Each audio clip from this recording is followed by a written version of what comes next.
Hi everyone, good morning to all. आज का इस वीडियो में हम सीखेंगे कुछ बेसिक नॉलेज, जो इंग्लिश का बेसिक नॉलेज। अगर आप चाहते हो, if you want to speak in English without any hesitation, then watch this video. इस वीडियो में मैं आप लोग के लिए ऐसे कुछ चीज़ रखी हूँ जिसको पढ़ने के बाद आप इंग्लिश को आसानी से बोल सकते हो। और इंग्लिश जो है आपको जो टेंशन देता है ना, वो टेंशन वाला चीज़ आपका पूरा क्लियर हो जाएगा। तो चलो देखते हैं क्या है वीडियो में। और शुरू से आखिर तक देखने के लिए आपको निवेदन है, क्योंकि इस वीडियो को अगर आप शुरू से आखिर तक देखते हो तो आपको बहुत कुछ सीखने मिलेगा। चलो देखते हैं। पहले देखिए, मैं आपके लिए रखी हूँ मे हैव। तो देखो, मे हैव का मतलब क्या होता है? शायद हो सकता है। ऐसा है कि हम जब बात करते हैं किसके साथ, तो हम ऐसे बोलते हैं ना, शायद हो सकता है, बोलते हैं ना। कोई हमको पूछता है कि आज राम कहीं गया था क्या? शायद हो सकता है गया होगा, बट मेरे को नहीं पता। तो इसी टाइप का जब हम बात करते हैं तो उतना टाइम हम यूज़ कर सकते हैं मे हैव। तो चलो देखते हैं कैसे यूज करेंगे। पहला वाला सेंटेंस को थोड़ा देखिए, उसमें मैं लिखी हूँ उसके पास शायद एक मोबाइल हो सकता है। उसके पास शायद एक मोबाइल हो सकता है। तो इसको हम कैसे बोलेंगे, कैसे लिखेंगे? मैं तो आपको बता दी हूँ, शायद हो सकता है कि मतलब है मे हैव। तो इसको कैसे यूज करेंगे? उसके पास शायद एक मोबाइल हो सकता है। मे ही हैव अ मोबाइल। ये वो है, मे ही हैव ए मोबाइल। शायद उसके पास एक मोबाइल हो सकता है। ठीक है। नेक्स्ट देखिए, नेक्स्ट आप लोग के लिए क्या है ना, मेरे पास शायद कुछ पैसा हो सकता है। मेरे पास शायद कुछ पैसा हो सकता है। मैं आई हैव सम मनी। ठीक है, शायद मेरे पास कुछ पैसा हो सकता है। मैं आई हैव सम मनी। ठीक है।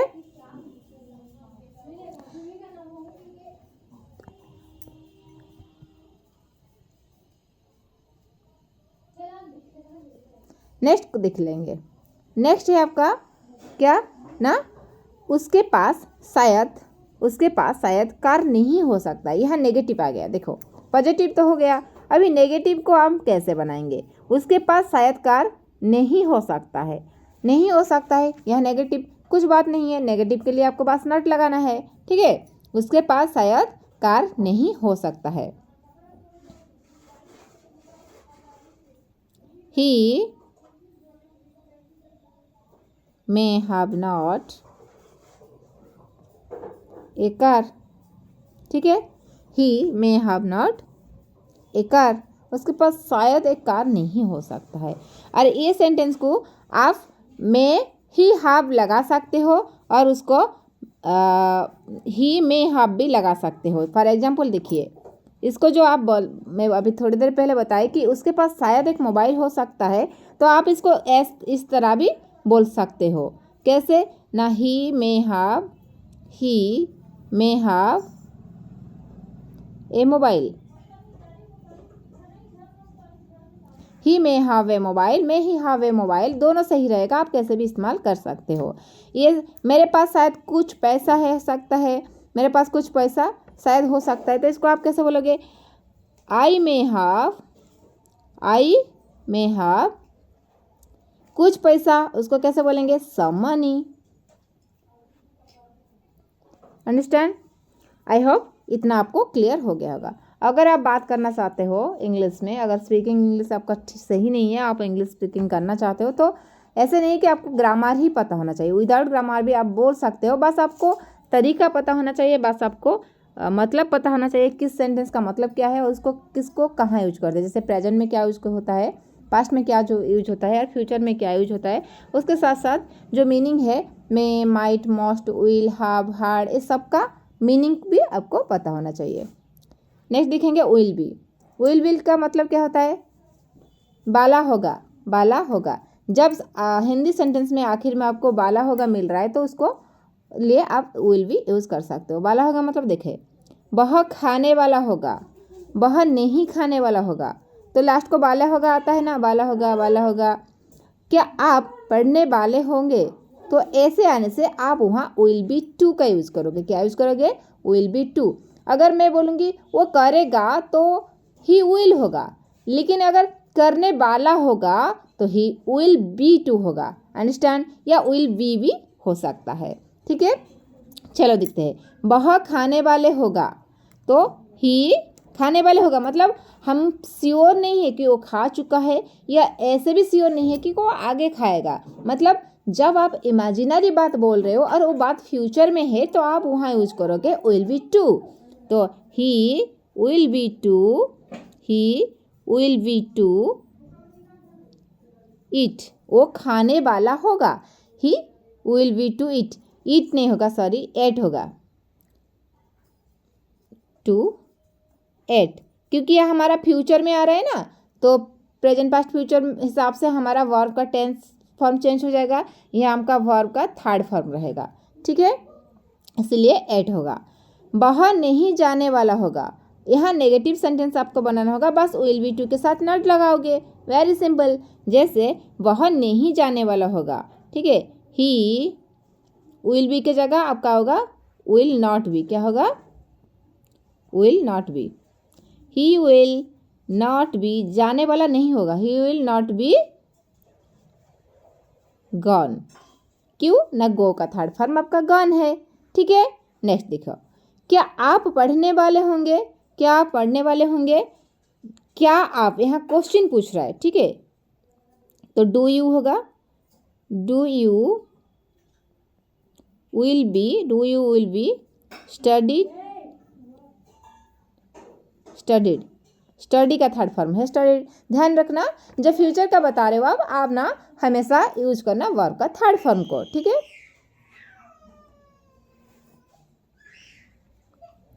नेक्स्ट देखो, वर्ब के साथ एबल लगाएंगे, तो एबल का मतलब होता है लायक। कोई कुछ भी करने का लायक है, कुछ भी खाने का लायक है, कुछ भी पसंद करने का लायक है। अगर कोई कुछ करने का लायक है, खाने का लायक है, तो हमेशा हम अगर जब वर्ब लगाते हैं ना, वर्ब के साथ हमको एबल लगाना पड़ेगा। कोई भी वर्ब है, चाहे वो खेलना है, नचना है, गाना है, पीना है, खाना है, कोई भी वर्ब के साथ हम क्या लगाएंगे? एबल लगाएंगे। जैसे खाना खाने लायक है, जो खाना है ना वो खाने का लायक है। देखो खाने ये है आपका वर्ब, और लायक के लिए आप क्या लगाओगे? एबल लगाओगे। चलो देखते हैं कैसे सेंटेंस बनेगा। खाना खाने लायक है, खाना खाने लायक है। द फूड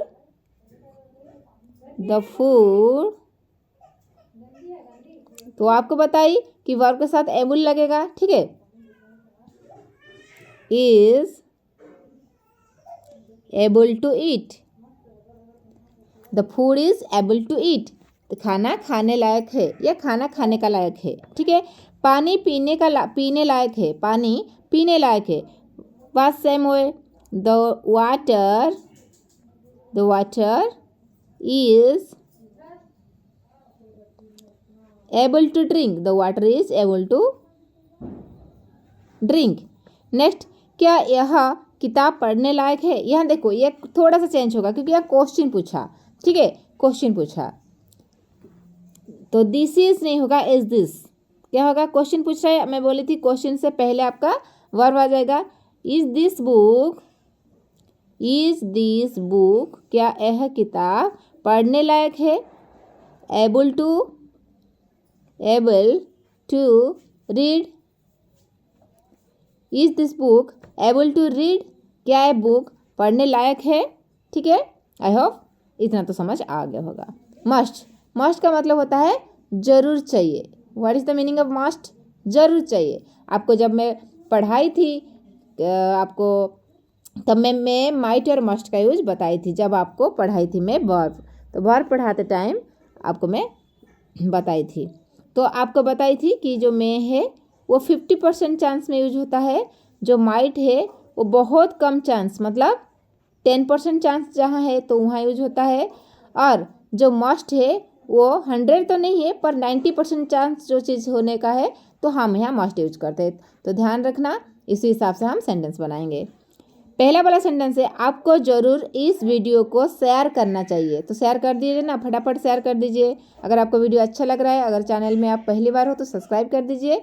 अगर आप सब्सक्राइब कर चुके हो तो वीडियो को लाइक कीजिए, शेयर कीजिए एंड अगर कुछ आपका ओपिनियन है तो कमेंट बॉक्स से ज़रूर दीजिए।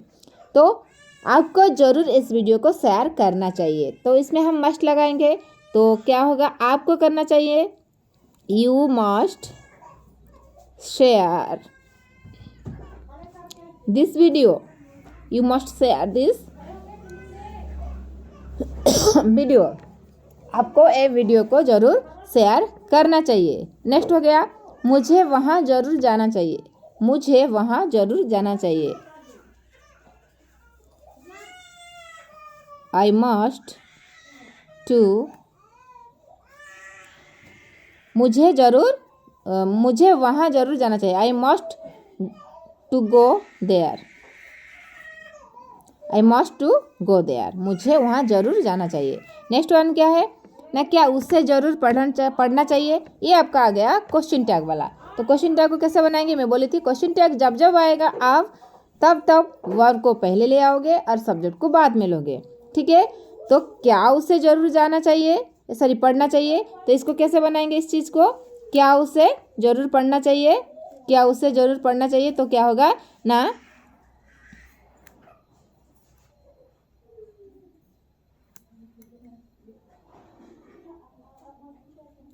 is he must to read, ठीक है, is he must to read, ऐसे हम सेंटेंस बना सकते हैं। नेक्स्ट विल बी, तो विल का मतलब क्या होता है, रहा होगा। तो रहा होगा को हम कैसे यूज करेंगे सेंटेंस में, जैसे देखो आप हिंदी में जब बात करते हो, वह खेल रहा होगा, मैं नहीं जा रही होंगी, क्या वह सो रहा होगा। अब कोई भी लैंग्वेज में बात करो, अगर आप इस चीज़ को आप बता रहे हो तो आप उसके साथ इंग्लिश में विल बी का यूज कर सकते हो। वह खेल रहा होगा, वह खेल रहा होगा, he will B play, he will be played. मैं नहीं जा रही हूँ, यहाँ नेगेटिव हो गया, तो I do not will be go, नहीं जा रही होंगी, I do not will be, दोबारा लिख देती हूँ, डू नॉट को डोंट भी लिख सकते हैं ऐसे, आई डोंट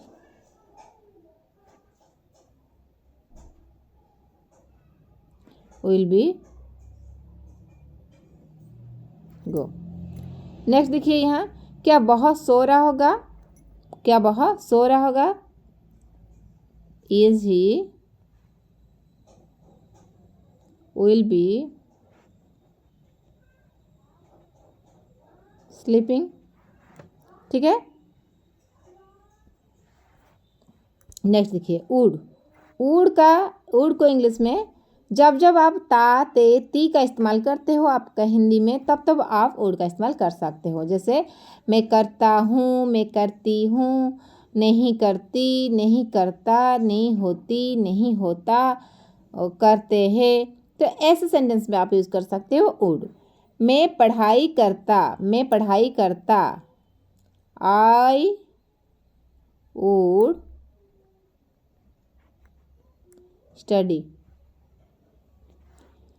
मैं उससे बात नहीं करती, I don't talk to him. क्या आप वहाँ जाते, do you would go there, ठीक है। नेक्स्ट देखेंगे, नेक्स्ट हो गया अबाउट टू का मतलब होता है वाला। जैसे मैं बोलूँगी, क्या मैं जाने वाला था, आप पढ़ने वाला नहीं हो, मैं खाने वाली नहीं हो, वाला वाली, तब हम लगाएंगे अबाउट टू। आप नया सीखने वाले हो, आप नया सीखने वाले हो तो क्या होगा ना, you learn about new. Okay, आप पढ़ने वाले नहीं हो, यहाँ नेगेटिव है, बस नॉट लगाना पड़ेगा। यू डोंट सीख, आप पढ़ने वाले नहीं हो, you don't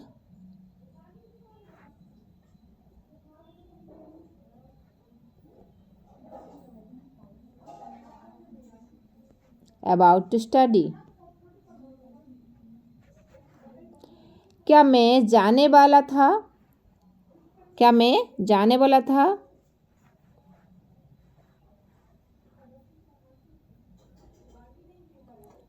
am I about to go,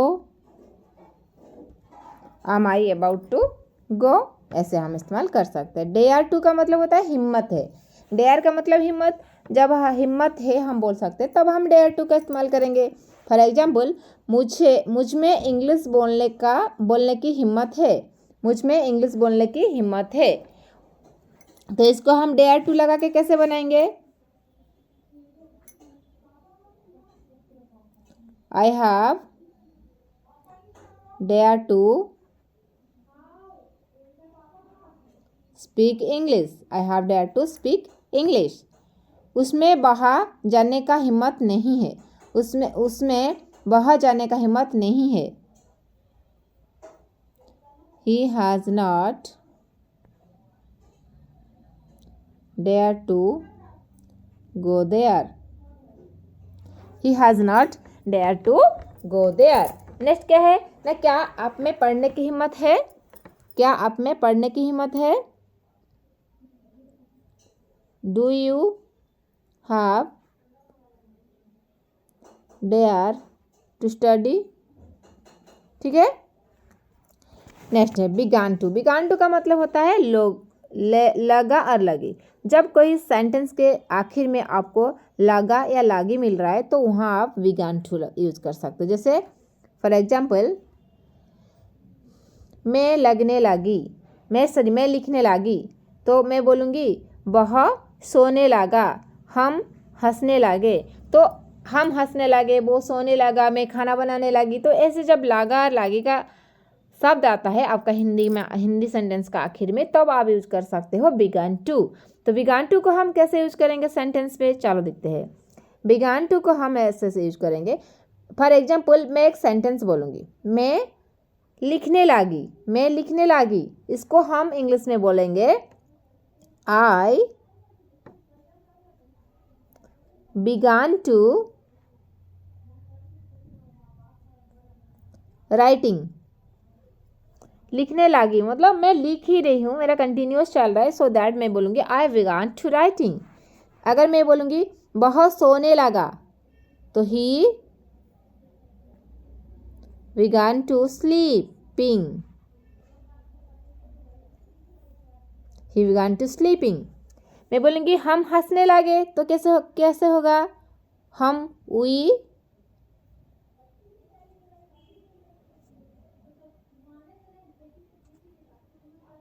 began to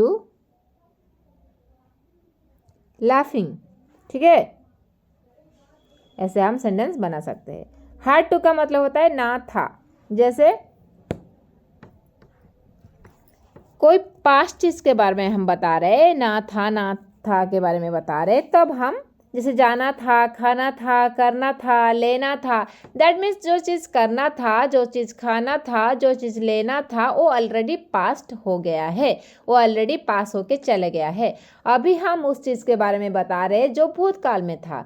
मतलब मेरे को कल खाना था, मेरे को कल पैसा लेना था, तो कल था लेकिन आज तो आज है, तो कल था तो कल पास्ट हो गया है। तो इसलिए हम क्या करेंगे, हैड टू का इस्तेमाल करेंगे। फॉर एग्जाम्पल, मुझे उनसे पैसा लेना था थे, तो क्या होगा ना, I had to take money from him. मुझे उससे पैसा लेना था। मुझे वहाँ नहीं जाना था। नहीं मतलब नो लगेगा। I had not to go there. क्या आपको पढ़ाई करना था?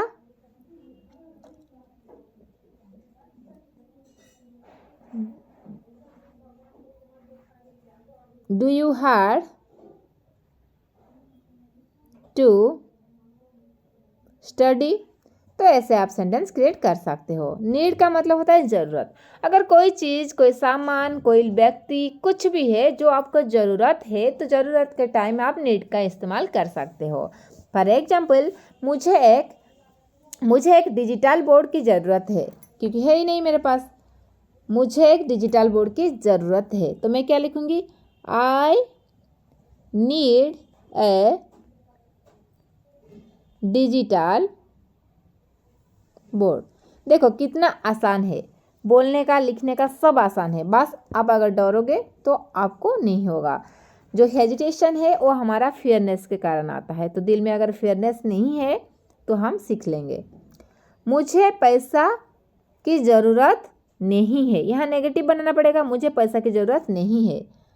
आई नहीं है तो डोंट लगेंगे या not. I don't need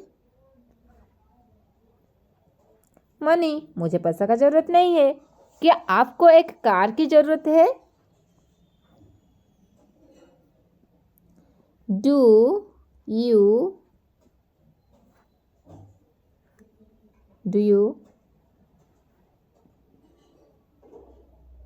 need a car? Do you need a car?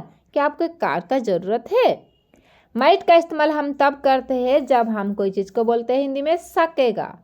जैसे मैं आपको बताई थी, अगर मे लगाते हो तो 50% होने का चांस है, सकने का चांस है। अगर माइट लगाते हो 90 से 10% बस होने का चांस है, मतलब बहुत ही रेयर चांस, कम चांस होता है। एंड मस्ट में आपको 90% चांस होता है। ठीक है, यहाँ देखिए माइट है, दैट मीन जो काम होने वाला है, जो होना है, मतलब होने वाला है, जो हो सकता है, उसका चांसेस बहुत कम है। दैट मीन्स 10% है। तो अगर 10% चांस है तो हम यूज करेंगे माइट। जैसे फॉर एग्जाम्पल, वह इंग्लिश बोल सकेगा, पर उसका जो बोलने का चांस है वो बहुत कम है, क्योंकि वो अच्छे से जानता नहीं है। तो यहाँ हम यूज कर सकते हैं माइट। फॉर एग्जाम्पल, वह इंग्लिश बोल सकेगा तो he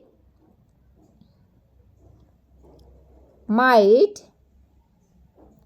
speak English. He might speak English. वो इंग्लिश बोल सकता है, वह नहीं जीत सकेगा। मतलब जो भी जीतने वाली है, हम जिसके बारे में बात कर रहे हैं कि वो जीत सकता है, तो उसका जीतने का चांसेस बहुत कम है। तो हम बोलेंगे, यहाँ नेगेटिव भी है, ही डू नॉट, नेगेटिव लगेगा ना,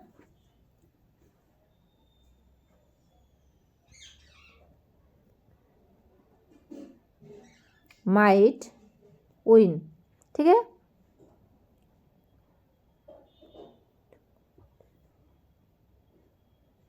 नेक्स्ट क्या है? क्या मैं बोल पाऊंगा? डू आई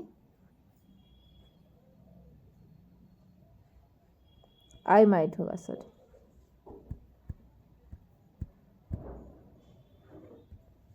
am I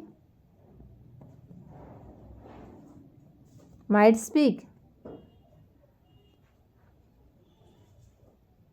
ठीक है, नेक्स्ट नीड टू का मतलब है ज़रूरत है, कोई चीज़ हमको ज़रूरत है।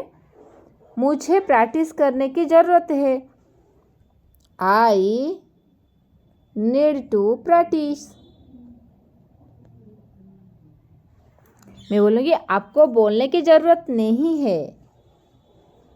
You don't need to speak. मैं बोलूँगी क्या आपको इंग्लिश सीखने की ज़रूरत है? Do you need to learn English. ठीक है, ऐसे आप सेंटेंस क्रिएट कर सकते हो। नेक्स्ट हो गया एबल टू। एबल टू का मतलब क्या है? लायक है। चला रिपीट हो गया, एबल टू नहीं, कुड। कुड का इस्तेमाल साका और पाया के लिए यूज होता है। मतलब आप जो कैन सीखे हैं ना, वो कैन का जो पास्ट फॉर्म है वो कुड होता है। ठीक है, अभी दिखेंगे सेंटेंस में। मैं समय पर आ सकी, मतलब मैं समय पर आ सकता था पर मैं नहीं आई। हो सकता है मेरे को कुछ काम हो गया होगा, हो सकता है उतना टाइम बारिश हो गया होगा, हो सकता है मेरे को कोई तबीयत कुछ खराब हो गया होगा, पर जो समय पे आना था मैं आ सकता था लेकिन मैं नहीं आई। That means this is a past tense, so हम यूज करेंगे कुड। फॉर एग्जाम्पल, मैं समय पर आ सकी, I could come in time. इन नहीं होगा, कम ऑन होगा। I could come on time, समय पर। समय से पहले होगा तो इन होगा, कम ऑन टाइम। मैं वहां नहीं जा पाया, आई डू नॉट, नहीं कुड नॉट होगा, सॉरी, कुड का इस्तेमाल होता है। I could not go there. क्या तुम इंग्लिश बोल पाए?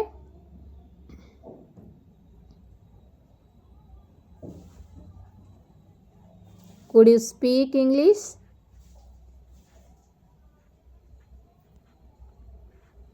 ठीक है, ऐसे सेंटेंस कर सकते हो। कैन, मैं तो बताई कि कैन का पास्ट कुड होता है, तो इसका प्रेजेंट है। आप इंग्लिश बोल सकते हो, तो क्या होगा इंग्लिश में? You can speak English. आप इंग्लिश बोल सकते हो, यू कैन स्पीक इंग्लिश। हम बाहर नहीं जा सकते हैं, वी कैंट या can not, we can not go there. क्या वह पढ़ सकता, क्या वह पढ़ सकता है? Can he read? ठीक है, ऐसे सेंटेंस हम क्रिएट कर सकते हैं। Thank you for watching. Video को शुरू से आखिर तक देखने के लिए आपको बहुत बहुत धन्यवाद। Thank you so much and happy learning to all. अगर आप चाहते कि इंग्लिश में बात करने के लिए या इंग्लिश को अच्छा बनाने के लिए, लिखने के लिए, पढ़ने के लिए, तो आपके मन में जो डर है वो डर को ख़त्म कीजिए। डर खत्म हो जाएगा तो जो हेजिटेशन है वो भी खत्म हो जाएगा। If you want to speak in English, फिर दोबारा बोलूँगी, without any hesitation, then watch this video till start to end properly. Thank you, जय जगन्नाथ। तो कल फिर लेकर आऊँगी और एक वीडियो, तब तक take care, bye bye, happy learning.